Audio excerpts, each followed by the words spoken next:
So normally we have a nice, well thought out intro, but not today. We're in Bali.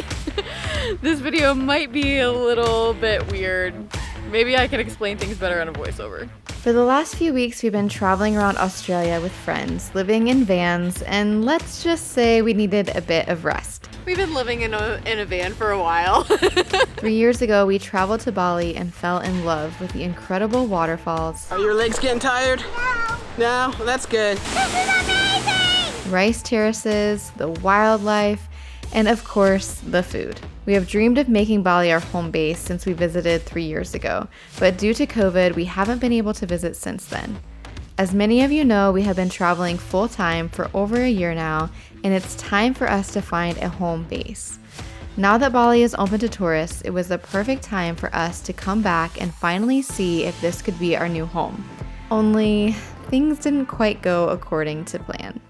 This morning we have come to the Bali Zoo to have breakfast with the orangutans, and on our way in we are walking through this petting zoo and there are deer and kangaroo everywhere. Kangaroos! Do you see the baby deer over there? There's a baby deer! This one likes me. Yeah. Hi little deer, wanna be my friend? So in order to get to breakfast we have to hop on this bus, I guess, and we're taking a little scenic route to breakfast. Chloe, what are you most excited to see today? Animals? Animals? What kind of animals? Giraffe. Giraffes, yeah. Giraffes and elephants. I want to see an elephant. I wanna see a giraffe. Is that a statue or is that a real orangutan? It's real. It's a real orangutan. Oh my goodness, he's so cute. He even has his own hammock, which is no fair. Look at him. Breakfast with the orangutans is an incredible experience here at the Bali Zoo. It's not just orangutans, they have elephants and birds and ponies. And we have an incredible breakfast as well.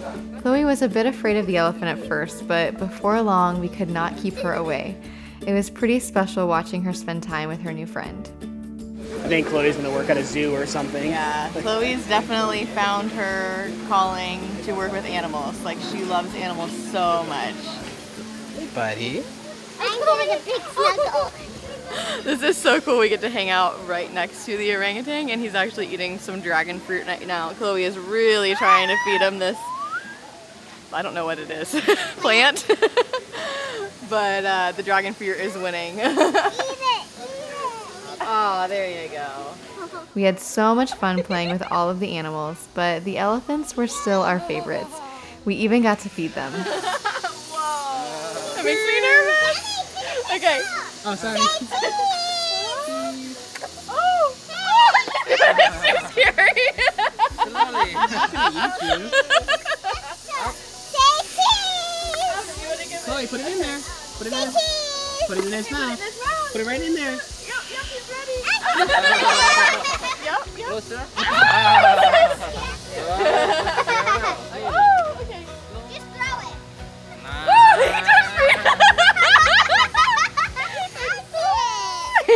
it. This reminds me of our day with the elephants in Thailand. So special. Don't hit my Oh my goodness! Bye. Can you say bye? Bye. We spent the rest of the morning getting to walk around the zoo and see even more incredible animals. There you go. We don't want to get pooped on by the bats. Zebra! Hello! Hello, would you like to be my friend? After we pulled the girls away from the petting zoo, we made our way to have one of the most unique cups of coffee in the world. So we have come to a luwak coffee plantation, and first we're learning a lot about Balinese culture as well as coffee farming with the luwak. Basically, it comes from the poop of a luwak animal. I see little droppings in there that will eventually turn into coffee that we are going to consume today. You want to touch it? That's smile because it's dry. It looks like a Snickers bar. No, it doesn't. Yeah. Do you want to touch it? I'll touch it. Yeah. It looks like a little Snickers bar. Here, take a bite. No, thank you. gotta work for your coffee. Yeah. I don't drink coffee. So they have brought us out an assortment of teas and coffees to try. This is not yet the Luwak coffee, but oh my goodness, there's so much variety of things that you can have here. It's amazing. So we have lemongrass tea, ginger tea, even ginger coffee. And then there's a variety of hot chocolates and various different coffees. We have some fried banana here with some sugar on top. Yum. So fancy. So this brings back really sweet memories of us doing a similar experience 3 years ago. The girls were much littler, I can have coffee when I want by you. but we had this amazing tea party, and again, we were just so impressed with this whole experience. When you're having a fancy tea party, but there's casually a canister of animal poop on the table. It's that kind of tea party. That kind of tea party. Thank you. Any of the coffees I can try? Yeah, buddy. Yeah, you want to try the vanilla? You want to try the poop coffee, Chloe? You want to try the poop coffee? You won't like it. Unless I put a lot of sugar in it. All right, it is time to try the Luwak coffee.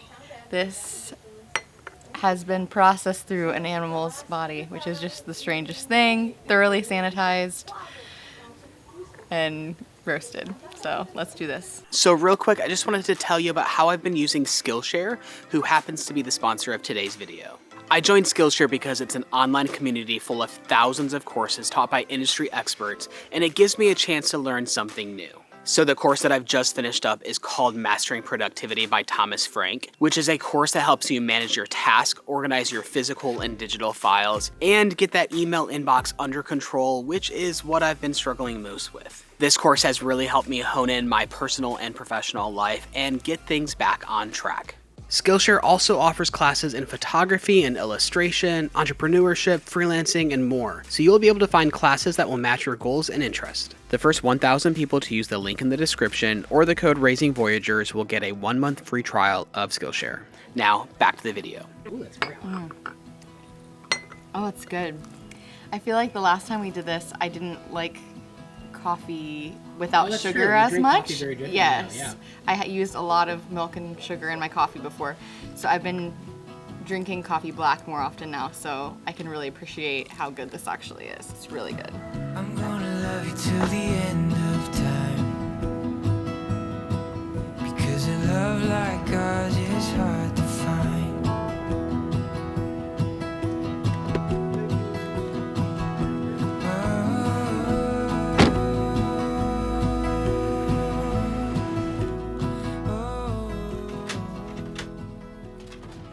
So they say there's only 2 types of people who don't experience negative emotions in life, and those are psychopaths and dead people.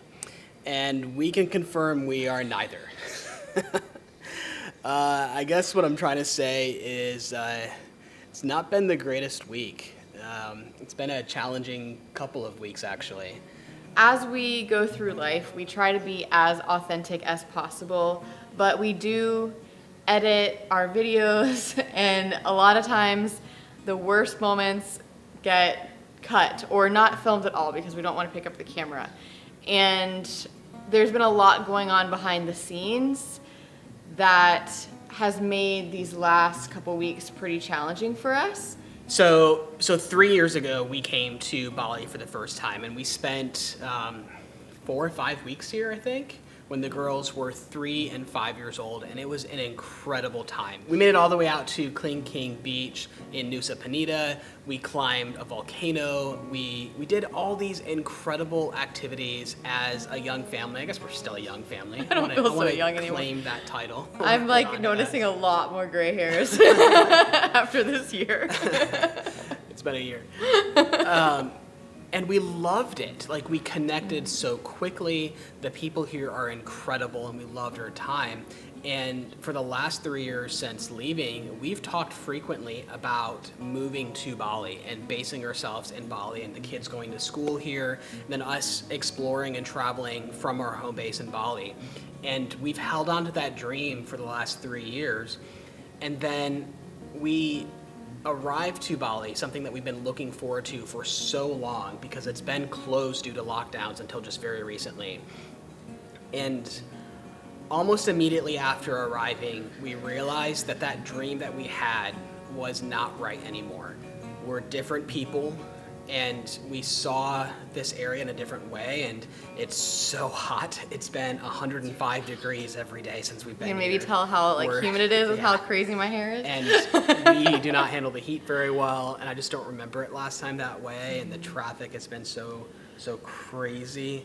The mosquitoes. The girls look like they need to go to the literally hospital getting itchy because right they look like they're just covered in chicken pox. It's been fairly unbearable, and those are just three petty things that it's.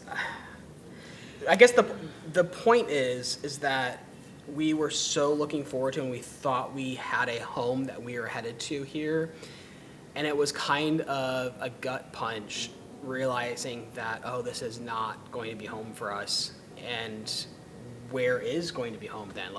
That was what we were holding on to, and it knocked the wind out of us. I think that's a good analogy. It just completely sucked the life out of us. And then after that wind and life had been knocked out of us, we just kept getting pummeled left and right with personal things in our life. That it just, we got to one of our lowest points ever in the last few weeks. Also, my grandmother passed away, and I've actually lost both of my grandmothers since we've started traveling full time over the last year, and I haven't been able to go back home and be with my family. And I try to just, be okay and move on, and because we move around so frequently and we're just constantly kind of pushing through, there's really not the time and space to grieve.